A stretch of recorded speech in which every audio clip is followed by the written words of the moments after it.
కడుపు నిండా మంచినీళ్ళు తాగిన వెంటనే స్నానం చేయకూడదు.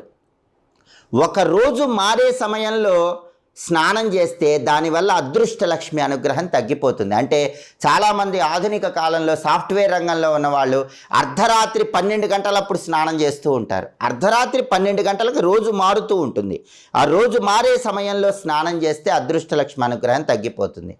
అలాగే బంధువుల ఇంటికి వెళ్ళినప్పుడు, అతిథుల ఇంటికి వెళ్ళినప్పుడు మనం ఎప్పుడూ కూడా ఆఖరులో స్నానం చేయకూడదు. అందరికంటే లాస్ట్ పర్సన్గా మనం స్నానం చేస్తే అతిథుల ఇళ్లలో, బంధువుల ఇళ్లలో అప్పుడు అదృష్టలక్ష్మి అనుగ్రహం తగ్గిపోతుంది. కాబట్టి మీరు చుట్టాల ఇంటికి వెళ్ళినప్పుడు వాళ్ళందరూ అయిపోయిన తర్వాత కాకుండా ముందుగానే స్నానం చేయండి. దానివల్ల అద్భుతమైన ప్రయోజనాలు సిద్ధింపజేసుకోవచ్చు. ఇలా స్నానం చేసేటప్పుడు ప్రత్యేకమైన నియమాలు పాటించాలి. అలాగే ఎప్పుడైనా సరే తలంటు స్నానం